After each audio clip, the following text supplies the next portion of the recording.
one dance, baby. That one dance. Assalamualaikum warahmatullahi wabarakatuh.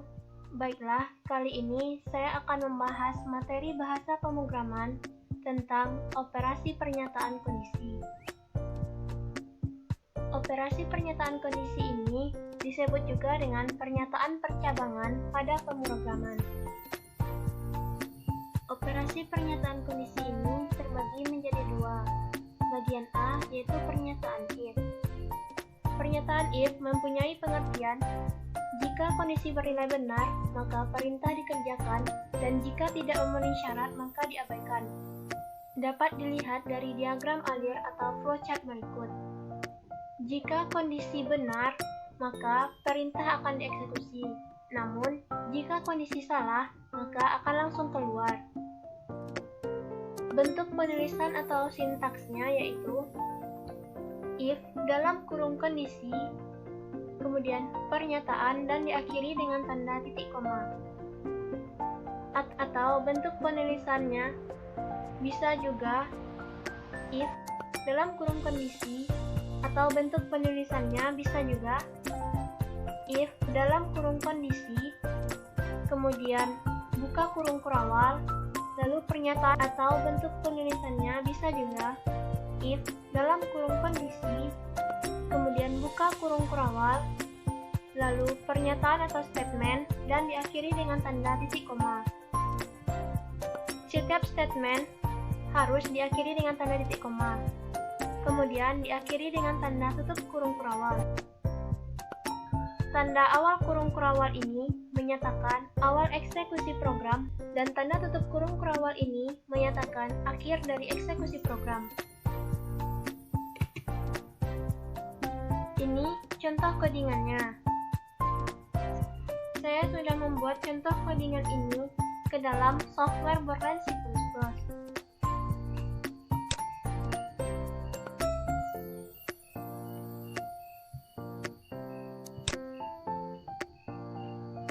Ini contoh codingannya.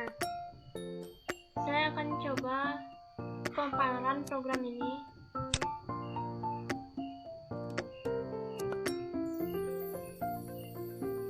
Masukkan nilai.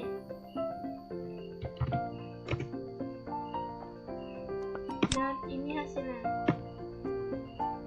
Saya juga sudah membuat codingan dengan bentuk penulisannya yang berbeda.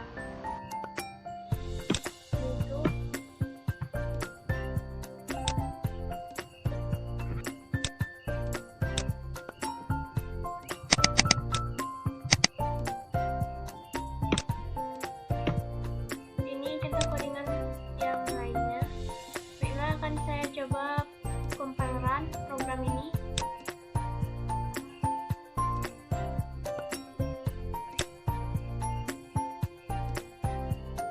Masukkan nilai.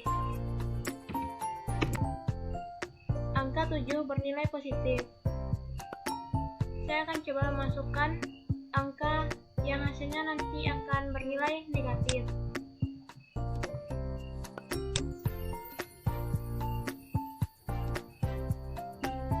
Masukkan nilai, contohnya min 2. Maka angka min 2 bernilai negatif.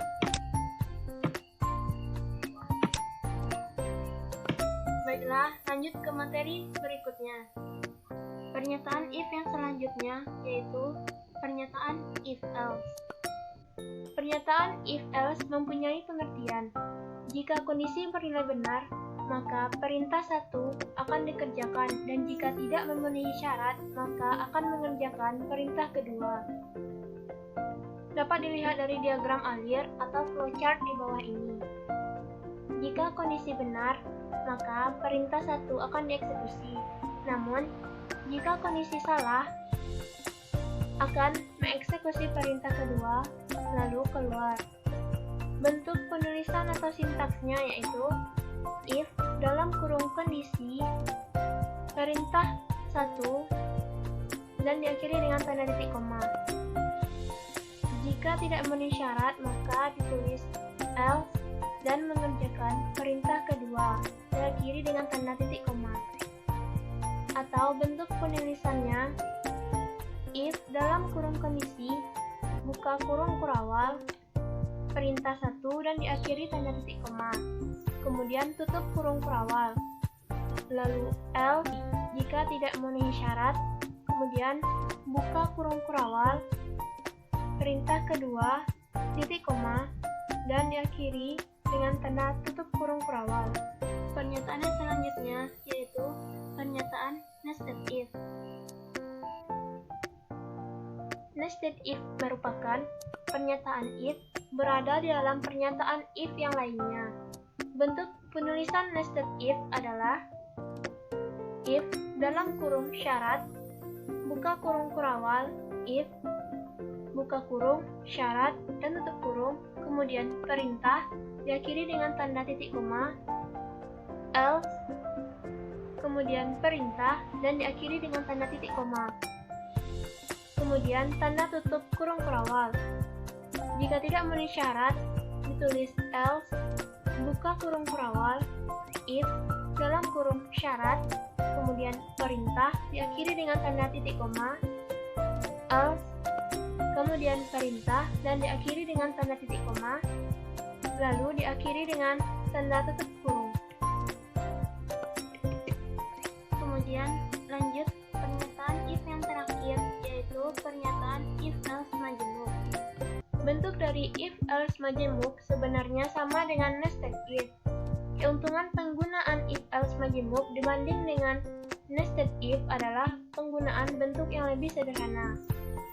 Bentuk penulisan atau sintaksnya, if, dalam kurung syarat, buka kurung kurawal, perintah, diakhiri dengan tanda titik koma, kemudian perintah, diakhiri dengan tanda titik koma, kemudian tanda tutup kurung kurawal, lalu else, if, dalam kurung syarat, buka kurung kurawal, perintah, dan diakhiri dengan tanda titik koma, kemudian perintah, diakhiri dengan tanda titik koma, tutup kurung kurawal, lalu else, buka kurung kurawal, perintah, dan diakhiri dengan tanda titik koma, kemudian perintah, diakhiri dengan tanda titik koma, dan tanda tutup kurung kurawal.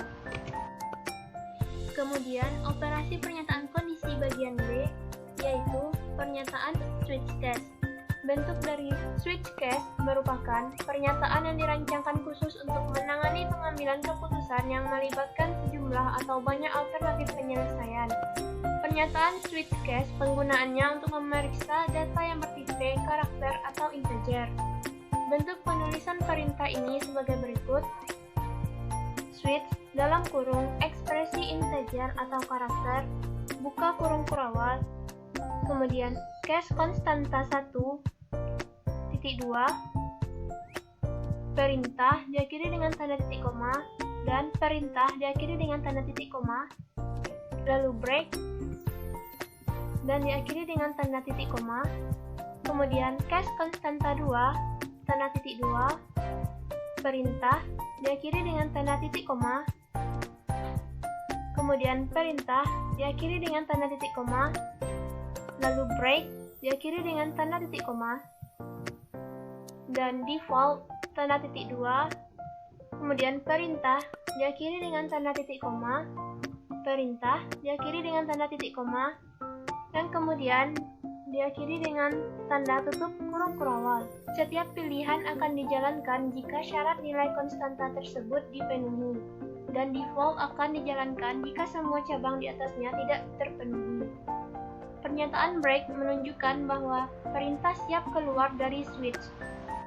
Jika pernyataan ini tidak ada, maka program akan diteruskan ke pilihan-pilihan yang lainnya.